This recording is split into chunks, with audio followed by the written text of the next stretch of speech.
Hello everyone, welcome to Spiritman Studios. My name is Nicholas Jennings, and today I have a movie review for you, and that is Steven Spielberg / Disney's The BFG.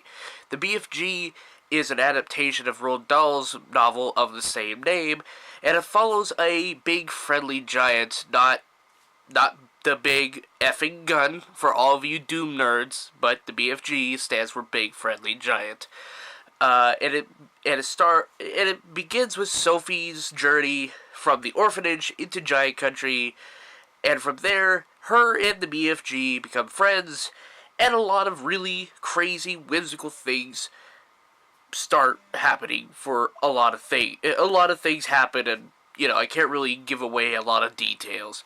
Now, this is director Steven Spielberg's first Disney film, and you would think that with a lot of whimsical films that he has done over the years, Disney would have approached him a lot sooner, but who can I complain to? I mean, it's been 5 decades, and I think 5 decades is worth Steven Spielberg finally batting up to the plate at one of the world's largest magic distributors in terms of fanciful films. And regardless of what you think of Steven Spielberg's work as of late, I think he still has that touch to bring magic and whimsy back in the cinemas.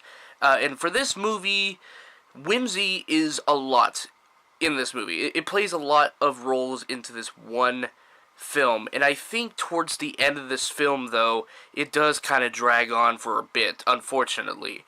But for all that is said, Mark Rylance comes back with Steven Spielberg from his film The Bridge of Spies to play the titular character of the BFG, and it has some of the greatest motion capture I have ever seen.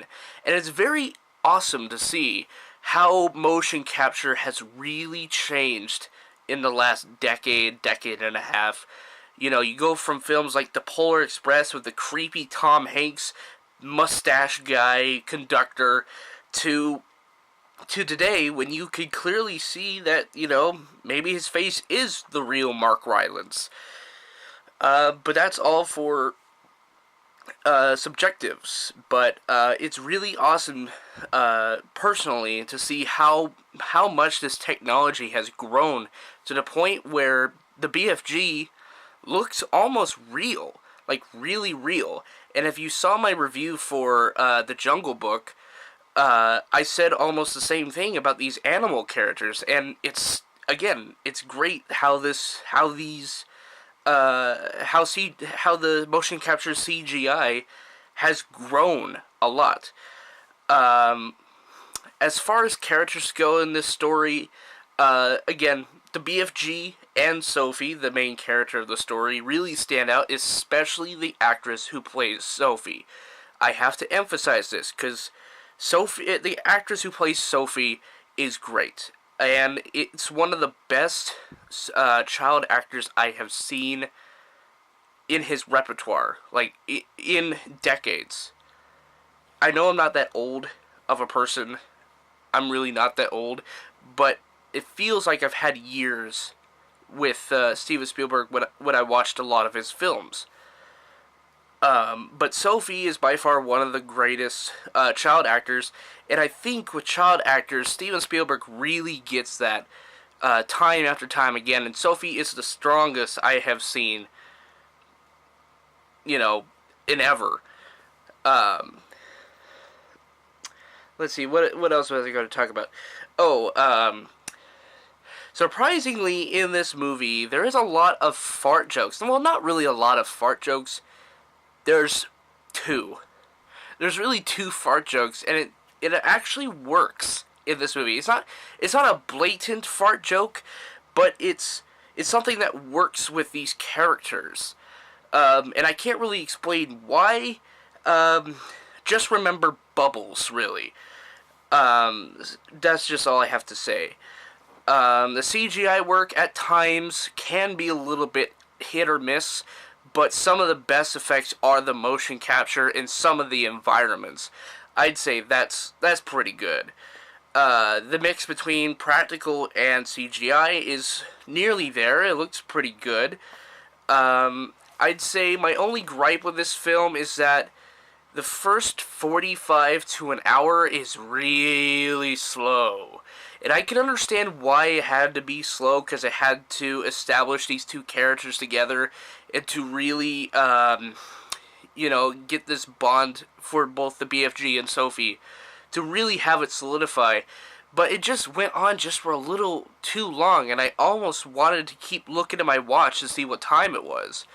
It's kind of a bad thing when pacing in the first hour really doesn't go through that well.